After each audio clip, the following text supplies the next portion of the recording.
Welcome to the Mind Spark, bringing you the latest news from around the world. The world is shifting, and nowhere is this more apparent than in the South China Sea. The Philippines, long anchored to the west, has pivoted, accepting a sweeping deal with China that signals a profound recalibration of its foreign policy. This isn't just a trade or infrastructure pact, it's a statement about shifting alliances and the rise of a new regional power. The announcement sent ripples from Washington to Tokyo, forcing a fundamental question. Is this a bold leap forward or a dangerous gamble? For the Philippines, Chinese capital promises modern railways, bustling ports, and economic growth, an irresistible offer for a nation eager to modernize. President Marcos Jr. frames this as pragmatic.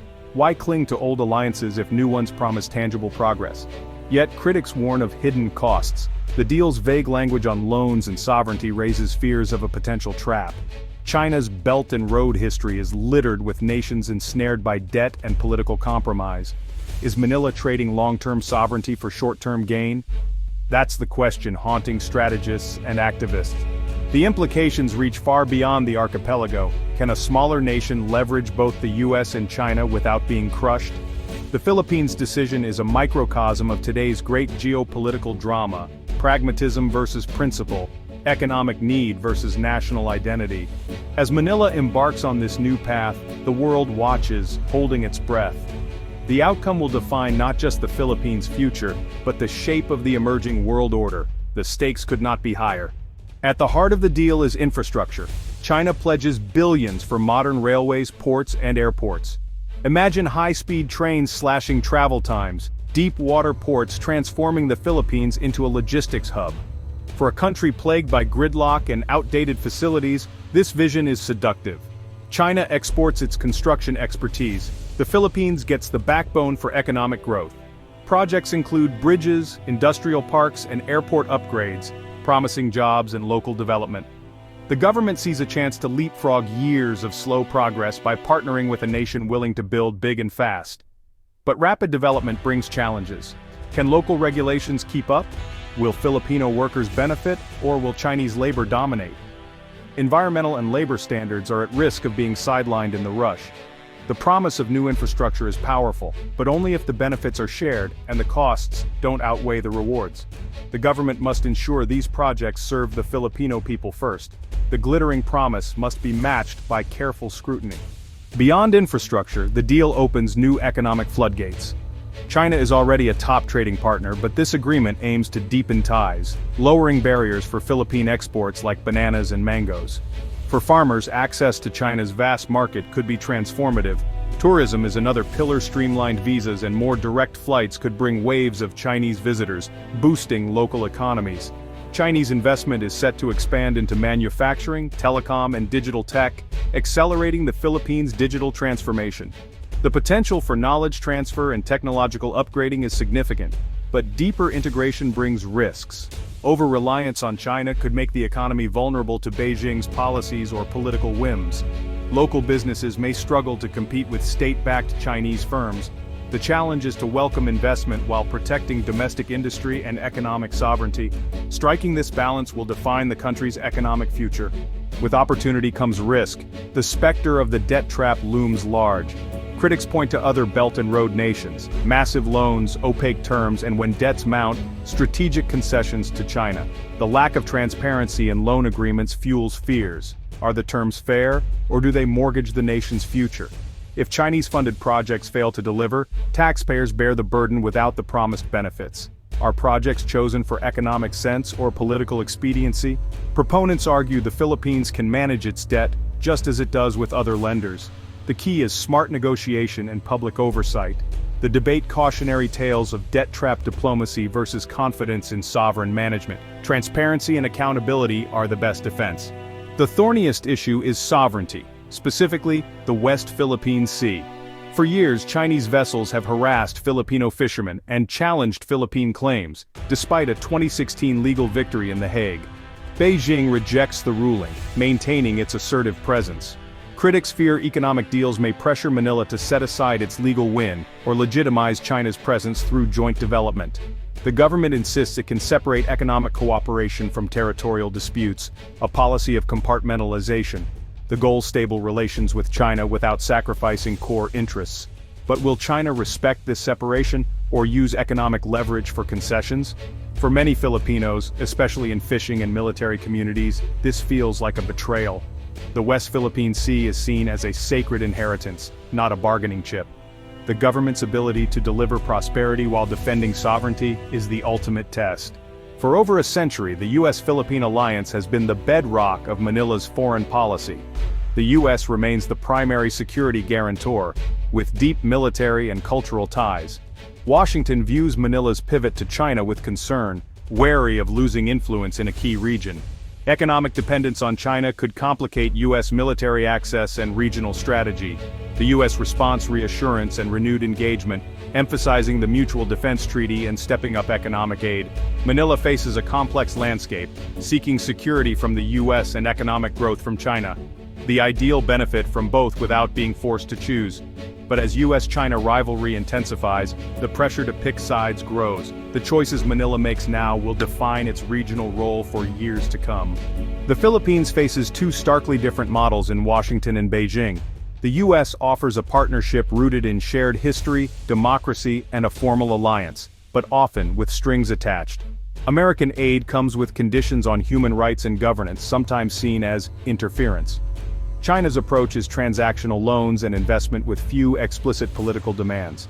No lectures, just business and rapid development, an appealing prospect for leaders seeking autonomy. Yet the U.S. relationship is transparent and rules-based. China's is more opaque and hierarchical. The U.S. sees the Philippines as an ally. China may see it as a subordinate in its sphere of influence. The implicit constraints of a Chinese partnership may be less visible but more binding. The current strategy: security from Washington, development from Beijing. It's a logical but difficult path, reflecting a world where smaller nations seek multifaceted, independent foreign policies. The challenge is to reap the benefits of both without being trapped by either. The Philippines-China deal reflects a broader Asian transformation. The era of American dominance is over. Asia is now multipolar, with China rising fast. Southeast Asian nations must balance proximity to China with security ties to the U.S.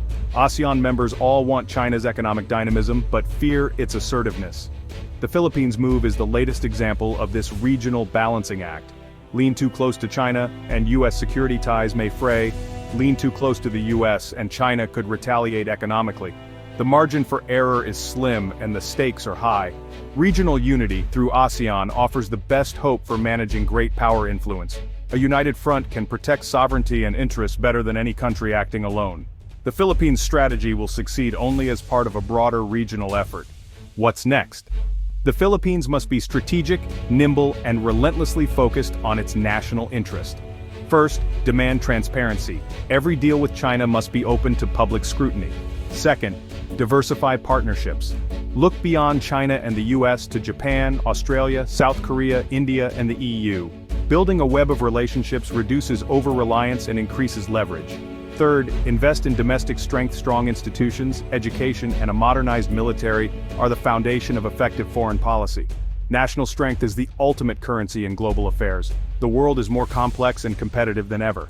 Engaging China is risky, but potentially rewarding, if managed wisely. If Manila can balance Chinese economic dynamism with American security, while strengthening itself and diversifying ties, it could become a model for smaller nations. The tightrope is long, but the rewards could be unprecedented prosperity and stability. To understand the present, we must look back. The relationship between the Philippines and China is not a recent phenomenon. It's a story centuries in the making.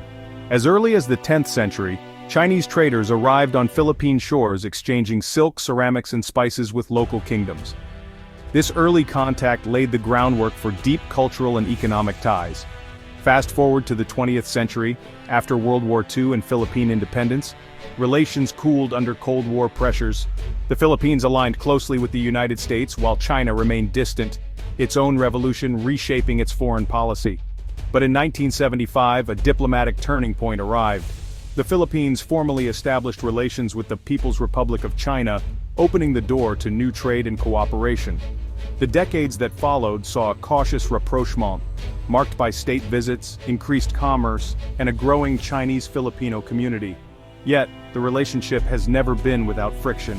Incidents in the South China Sea, most notably the 2012 Scarborough Shoal standoff, tested the limits of diplomacy. Legal battles, such as the 2016 Hague ruling in favor of the Philippines, further complicated matters, casting long shadows over maritime rights and national pride. Today, echoes of this past shape every negotiation and handshake. The legacies of trade, conflict, and cooperation are woven into the modern fabric of Philippines-China relations. Understanding this history is crucial for charting a truly balanced future, one that honors the lessons of the past while navigating the uncertainties of tomorrow. As the ink dries on the New Deal between the Philippines and China, its effects are already being felt far from government halls, on the bustling streets, in crowded markets, and within the workshops of Filipino entrepreneurs. For large infrastructure firms and exporters, the promise of Chinese investment brings hope of growth and new opportunities. But what about the heart of the Philippine economy, its small businesses and local industries? In Manila's public markets, vendors weigh the arrival of cheaper Chinese goods. Some celebrate a wider variety of products at affordable prices, while others fear being undercut by mass-produced imports. Across the provinces, local manufacturers and farmers watch with uncertainty. Will increased competition push them to innovate, or will it threaten their livelihoods? Yet, the story is not one of doom or unchecked optimism. New partnerships and joint ventures are springing up, allowing Filipino businesses to tap into larger supply chains and even export to China. Technology transfer and training programs, if managed well, could elevate local expertise and productivity. Still, concerns linger about fair competition and long-term sustainability. Small businesses call for safeguards, policies that ensure they are not swept aside by the rising tide of foreign capital. The government faces the challenge of balancing open markets with protection for its own people, fostering an environment where local entrepreneurship can thrive alongside international cooperation. The New Deal's true impact will be measured not only in GDP figures or trade balances, but in the everyday stories of Filipino bakers, weavers, and shopkeepers. Their resilience, adaptability, and ingenuity will shape how this chapter is ultimately written in the nation's economic narrative. As the Philippines embarks on its ambitious partnership with China, the ripples extend far beyond its own shores. Across Southeast Asia, ASEAN neighbors are watching closely, each with their own stakes and perspectives. In capitals from Jakarta to Hanoi, policymakers weigh the implications. Will Manila's move tilt the regional balance, or open new doors for cooperation? For some, the Philippines' embrace of Chinese investment is seen as a pragmatic step, an example of leveraging opportunity in a rapidly shifting landscape. Countries like Cambodia and Laos, already familiar with China's economic influence, voice cautious support, hopeful for spillover benefits and greater regional connectivity. Others, however, are more circumspect. Vietnam and Indonesia, wary of maritime disputes and the fine print of foreign loans, quietly assess the risks. They wonder, could the Philippine experience serve as a blueprint or a cautionary tale? Behind closed doors, ASEAN diplomats discuss the need for unity, seeking ways to ensure that economic engagement does not come at the cost of sovereignty or regional stability. At the same time, a new conversation emerges about collective bargaining power. Can ASEAN present a united front when dealing with major partners like China, safeguarding the interests of smaller nations while promoting shared prosperity? Observers note that Manila's choices could influence future deals across the region, shaping not just trade flows, but the very architecture of Southeast Asian cooperation. In the end, the Philippines' new chapter with China is not just a national story, it's a regional one, with ASEAN neighbors poised to learn, adapt, and respond. The next moves, both in Manila and across Southeast Asia, will determine whether these waves bring unity, division, or a new era of collaboration. As the ink dries on new agreements and the spotlight slowly fades, the Philippines stands at a crossroads, one path paved with promise, the other shadowed by uncertainty. What comes next? The answer may depend as much on global currents as on choices made at home. In the most optimistic scenario, Chinese investments breathe new life into aging infrastructure. Roads and ports hum with activity, local industries flourish, and a rising tide lifts millions out of poverty. Improved connectivity sparks new opportunities for entrepreneurs, while enhanced cooperation in technology and education opens doors for the next generation. The Philippines emerges as a regional hub, prosperous, dynamic, and a model for balanced diplomacy. But the future could unfold differently. If debt mounts unsustainably or transparency falters, frustration may grow. Communities might question the true costs of progress, especially if environmental safeguards are overlooked or local voices drowned out. Geopolitical tensions in the West Philippine Sea could flare, testing alliances and exposing vulnerabilities. In this more pessimistic vision, the promise of partnership sours, leaving the nation grappling with obligations it cannot easily escape. Between these extremes lies a spectrum of possibilities, shaped by the actions of leaders, the vigilance of civil society, and the ever-shifting tides of global politics. Will the Philippines chart a course toward inclusive growth and resilient sovereignty, or be swept along by forces beyond its control? The coming years will write the next pages of this story. For now, the nation stands at the threshold, its future unwritten, its choices more consequential than ever.